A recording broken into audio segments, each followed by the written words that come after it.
On January 15, 1947, Betty Bersinger, a local housewife, was walking down Norton Avenue in Los Angeles when she saw something disturbing in an empty lot on the street.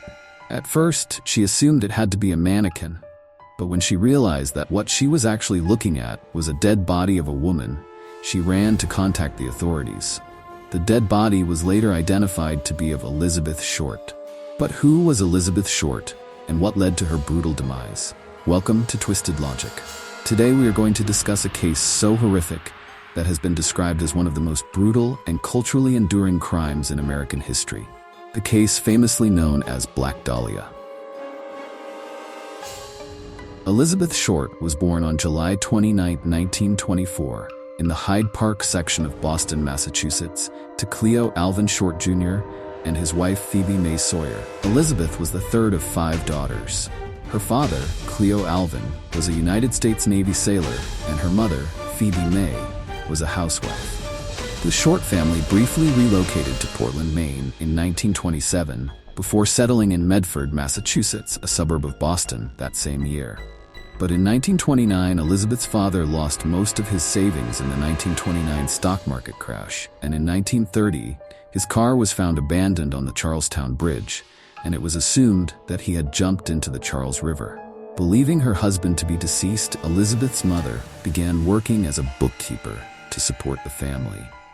When Elizabeth was 15 years old, she underwent lung surgery as she was suffering from bronchitis and severe asthma attacks, after which doctors suggested she periodically relocate to a milder climate to prevent further respiratory problems.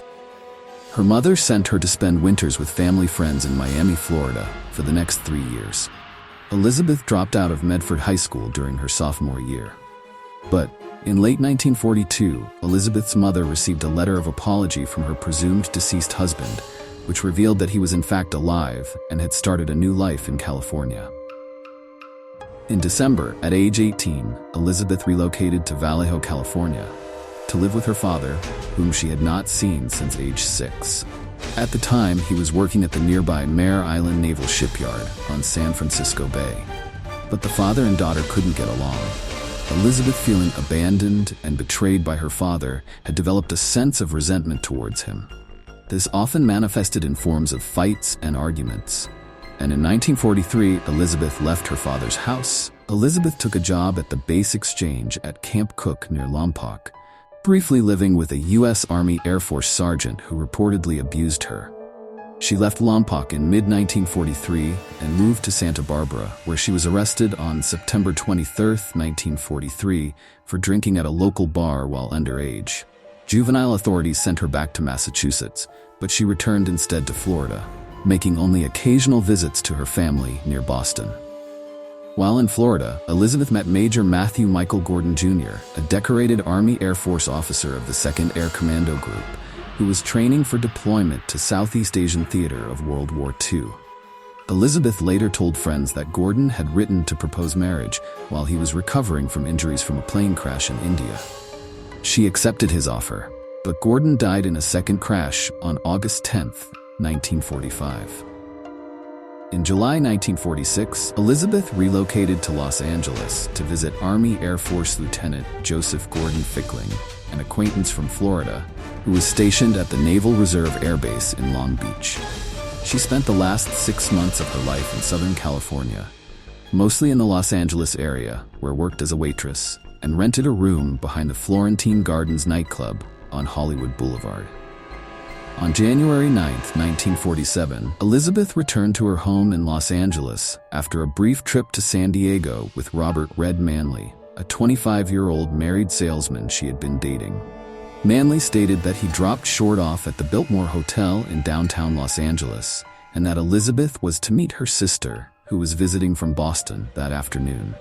By some accounts, staff of the Biltmore recalled having seen Short using the lobby telephone. Shortly after, she was allegedly seen by patrons of the Crown Grill Cocktail Lounge at 754 South Olive Street. And on the morning of January 15, 1947, Elizabeth's body was found in a vacant lot on the west side of South Norton Avenue. The state in which her body was found terrified the entire nation. Elizabeth was found completely naked and her body was severed into 2 pieces from the waist. Her body was drained of blood, leaving her skin a pallid white. Her face had been slashed from the corners of her mouth to her ears, creating an effect known as the Glasgow smile. She had several cuts on her thigh and breasts where entire portions had been sliced away. The lower half of her body was positioned a foot away from the upper, and her intestines had been tucked neatly beneath her buttocks. The corpse had been posed, with her hands over her head, her elbows bent at right angles, and her legs spread apart. Los Angeles Herald-Express reporter Aggie Underwood was among the first to arrive and took several photos of the corpse and crime scene. Near the body, detectives located a heel print on the ground amid the tire tracks, and a cement sack containing watery blood was also found nearby. An autopsy of Short's body was performed on January 16, 1947, by Frederick Newbar, the Los Angeles County coroner. Newbar's autopsy report stated that the cause of death was due to hemorrhaging from the lacerations to her face and the shock from blows to the head and face. Newbar noted that Short's anal canal was dilated at 45 mm, suggesting that she might have been raped. Samples were taken from her body, testing for the presence of sperm, but the results came back negative. Elizabeth was identified after her fingerprints were sent to the Federal Bureau of Investigation. Her fingerprints were on file from her 1943 arrest. Immediately following Elizabeth's identification, reporters from William Randolph Hearst's Los Angeles Examiner contacted her mother, Phoebe Short, in Boston and told her that her daughter had won a beauty contest. It was only after prying as much personal information as they could from Phoebe that the reporters revealed that her daughter had in fact been murdered. The Examiner also offered to pay Phoebe's airfare and accommodations if she would travel to Los Angeles to help with the police investigation. That was yet another ploy, since the newspaper kept her away from police and other reporters to protect its scoop.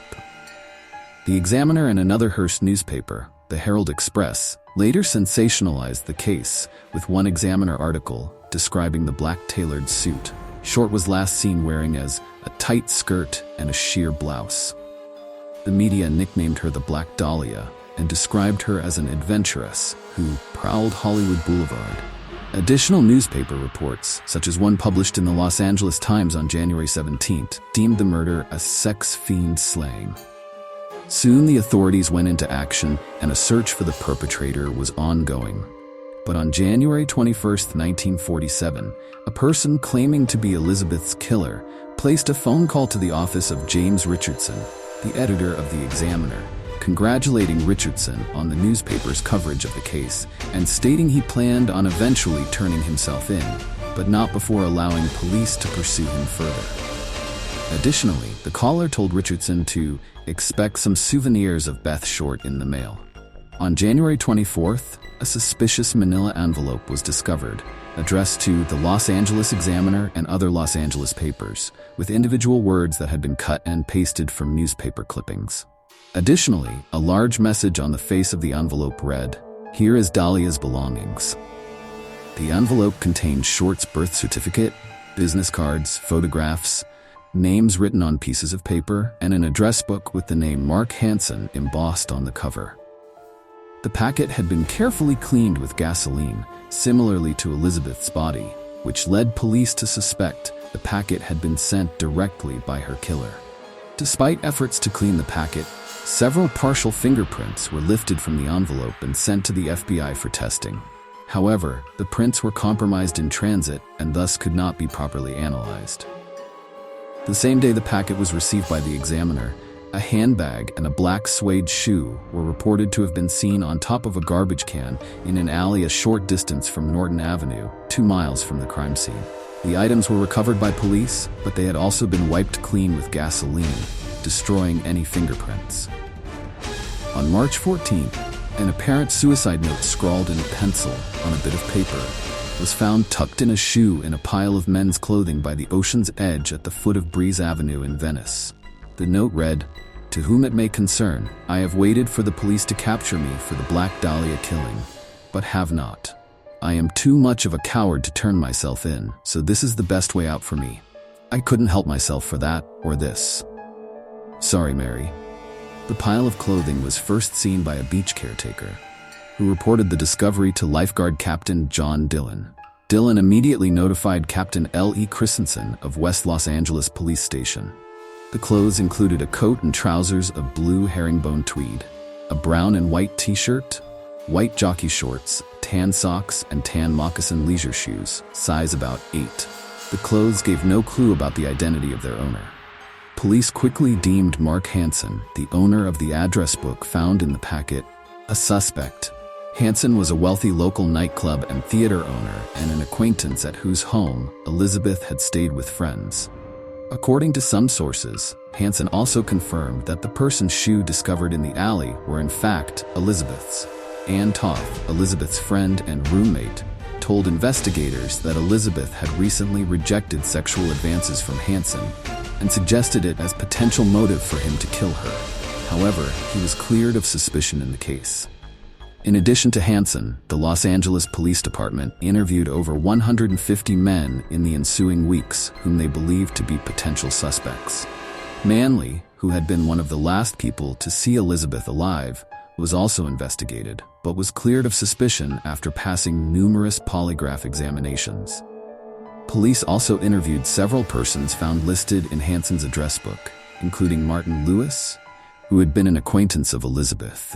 Lewis was able to provide an alibi for the date of Elizabeth's murder, as he was in Portland, Oregon, visiting his dying father-in-law. A total of 750 investigators from the LAPD and other departments worked on the case during its initial stages, including 400 sheriff's deputies and 250 California State Patrol officers. Various locations were searched for potential evidence, including storm drains throughout Los Angeles, abandoned structures, and various sites along the Los Angeles River, but the searches yielded no further evidence.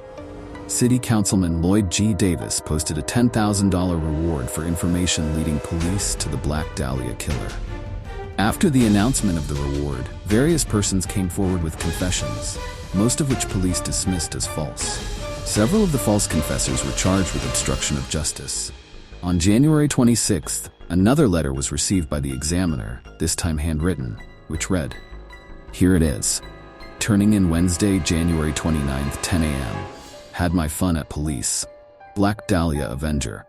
The letter also named a location at which the supposed killer would turn himself in. Police waited at the location on the morning of January 29th, but the alleged killer did not appear. Instead, at 1 p.m., the Examiner offices received another cut-and-pasted letter, which read, "Have changed my mind. You would not give me a square deal.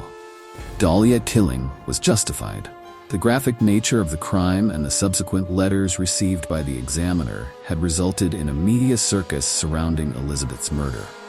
Both local and national publications covered the story heavily, many of which reprinted sensationalistic reports suggesting that Elizabeth had been tortured for hours prior to her death.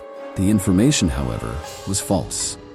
Yet police allowed the reports to circulate so as to conceal Elizabeth's true cause of death, cerebral hemorrhage, from the public.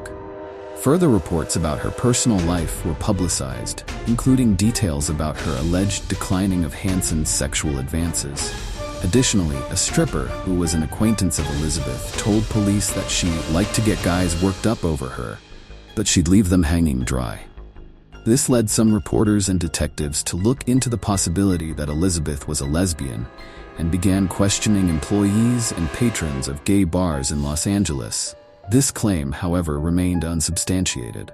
The Herald Express also received several letters from the purported killer, again made with cut-and-pasted clippings, one of which read, "I will give up on Dahlia killing if I get 10 years. Don't try to find me." On February 1st, the Los Angeles Daily News reported that the case had run into a stone wall, with no new leads for investigators to pursue. The Examiner continued to run stories on the murder and the investigation, which was front-page news for 35 days following the discovery of the body.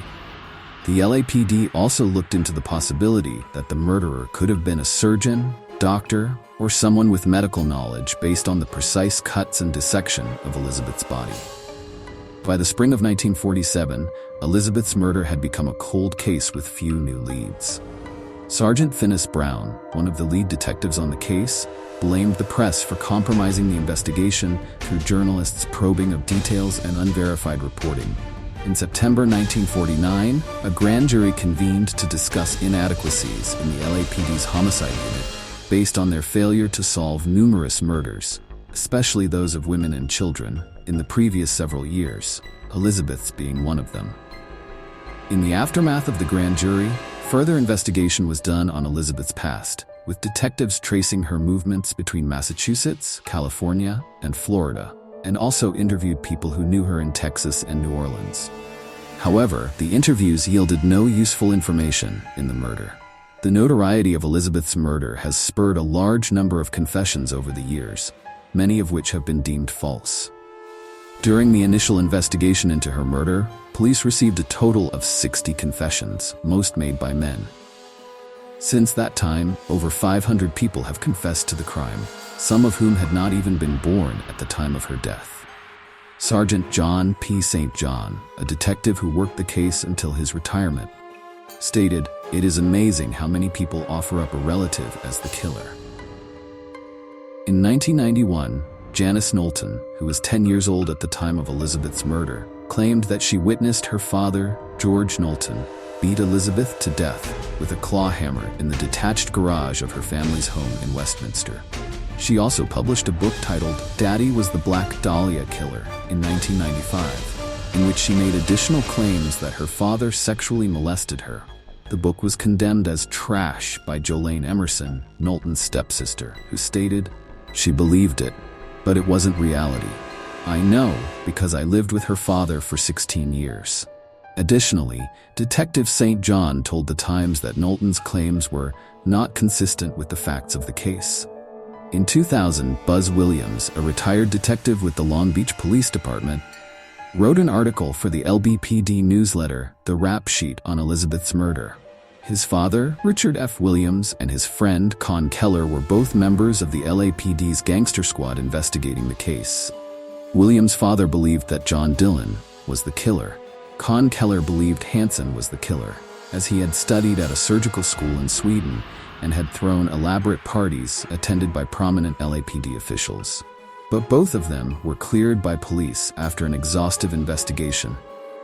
In 2003, Ralph Asdell, one of the original detectives on the case, told the Times that he believed he had interviewed Elizabeth's killer, a man who had been seen with his sedan parked near the vacant lot where her body was discovered in the early morning hours of January 15, 1947.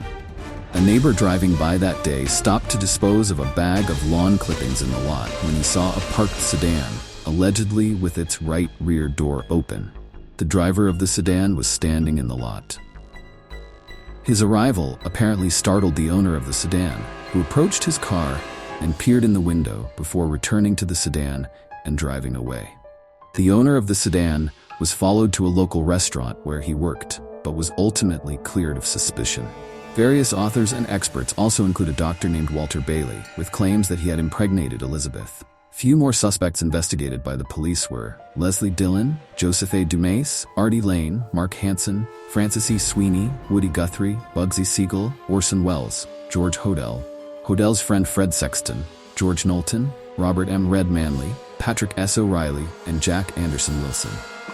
But out of all the other suspects, one man in particular, George Hodel, came to wider attention. It was after his death when he was accused by his son, LAPD homicide detective Steve Hodel, of killing Elizabeth and committing several additional murders. Prior to the Dahlia case, he was also a suspect in the death of his secretary, Ruth Spaulding, and was also accused of raping his own daughter, Tamar, but was not charged. In 2003, it was revealed in notes from the 1949 grand jury report that investigators had wiretapped Hodel's home and obtained recorded conversation of him with an unidentified visitor, saying, "Supposing I did kill the Black Dahlia, they couldn't prove it now. They can't talk to my secretary because she's dead. They thought there was something fishy. Anyway, now they may have figured it out. Killed her. Maybe I did kill my secretary." Also, according to the 2017 book Black Dahlia, Red Rose by Payu Eatwell, Elizabeth was murdered because she knew too much about the men's involvement in a scheme for robbing hotels. The suspects, Leslie Dillon and his associates Mark Hansen, Jeff Connors, and Sergeant Finis Brown, a lead detective who had links to Hansen, were allegedly corrupt and the main culprits behind the Black Dahlia case. Several crime authors, as well as police detectives, have suspected a link between the Elizabeth murder and many different cases which took place between the span of time, like the Cleveland torso murders, lipstick murders, and lone woman murders.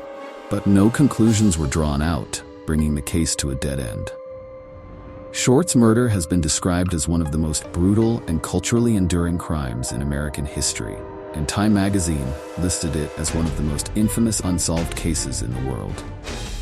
Short's life and death have been the basis of numerous books, television shows, and films, both fictionalized and non-fiction. Among the most famous fictional accounts of Short's death is James Ellroy's 1987 novel, The Black Dahlia, and the 2006 film of the same name.